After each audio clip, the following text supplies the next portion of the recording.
നമസ്കാരം കൂട്ടുകാരെ, ഞാൻ പീറ്റർ ചൂൾ. ഇന്നത്തെ വീഡിയോ എന്ന് പറഞ്ഞാൽ കുരുമുളക് അതിഭീകരമായി കുതിച്ചുകൊണ്ടിരിക്കുകയാണ്. കറുത്ത പൊന്നെന്നറിയപ്പെടുന്ന കുരുമുളക് ഒരു വള്ളിച്ചെടിയാണ്. ഇതിൻ്റെ പഴങ്ങൾ ഉണങ്ങി കറുത്ത കുരുമുളകും തൊലി കളഞ്ഞ് വെള്ളക്കുരുമുളകുമായി ഉപയോഗിക്കുന്നു.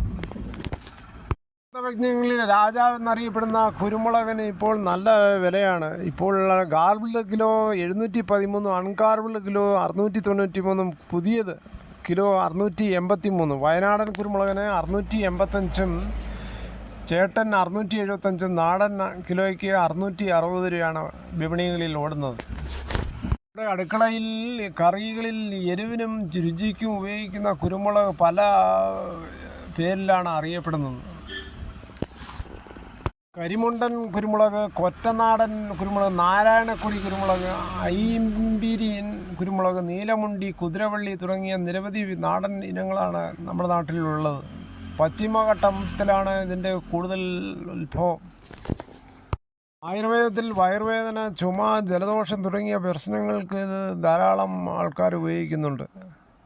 ശരീരത്തിലെ കൊഴുപ്പ് കുറയ്ക്കാൻ ഏറ്റവും നല്ലതാണ്.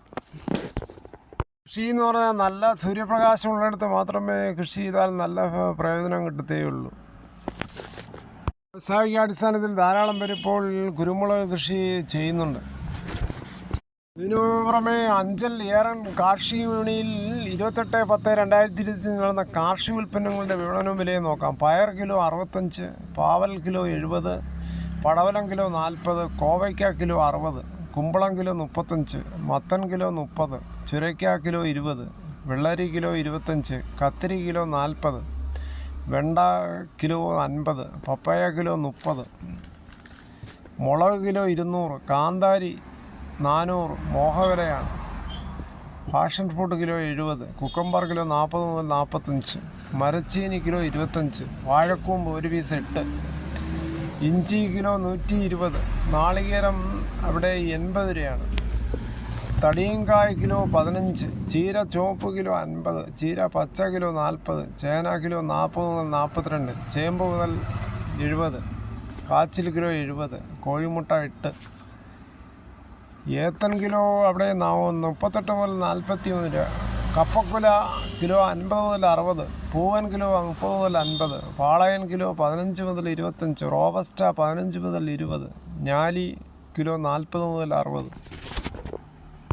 എന്നിവയാണ് അഞ്ചൽ ഏറൻ കാർഷിക വിപണിയിൽ 28/10 വന്നത്. എന്തായാലും കർഷകർ ഇത്രയും പ്രതിസന്ധിയിലും ഇത്രയും ഉൽപ്പാദിപ്പിച്ച് അവിടെ കൊണ്ടുവന്നാൽ കർഷകർക്കൊരു ബിഗ് സല്യൂട്ട്. കർഷകർക്ക് വേണം നല്ല ആനുകൂല്യങ്ങളും ആധുനിക മെഷീൻസുകളും. സ്ഥലങ്ങളിൽ കർഷകർക്ക് ഏറ്റവും നല്ല ഒരു പ്രതിസന്ധി തന്നെയാണ് പന്നികളുടെ രൂക്ഷമായ ആക്രമണം. ഇങ്ങനെ എവിടെയുണ്ടെങ്കിലും പഞ്ചായത്തിൽ പോയി റിപ്പോർട്ട് ചെയ്യണം. ശക്തമായ നടപടി എടുക്കണമെന്ന് അവരത് പറയുകയും വേണം. രാശിയുടെ നിലനിൽപ്പിന് കൃഷി അത്യന്താപേക്ഷിതമായ ഒരു ഘടകം തന്നെയാണ്. ഇപ്പോൾ നമ്മുടെ നാട്ടിൽ പെയ്യുന്ന മഴ ഇപ്പോൾ ശക്തി കുറഞ്ഞ ചുഴലിക്കാറ്റായി. വടക്ക് കേരളത്തിൽ മഴ സാധ്യതയുണ്ടെന്നാണ് പറയുന്നത്. മഴ പെയ്തുകൊണ്ട് കർഷകർക്ക് യഥാർത്ഥത്തിൽ ശരിയായി വളം പോലും ഉപയോഗിക്കാൻ പറ്റുന്നില്ല. അതേസമയം ഈ വീഡിയോ കണ്ടതിൽ വളരെയധികം നന്ദി.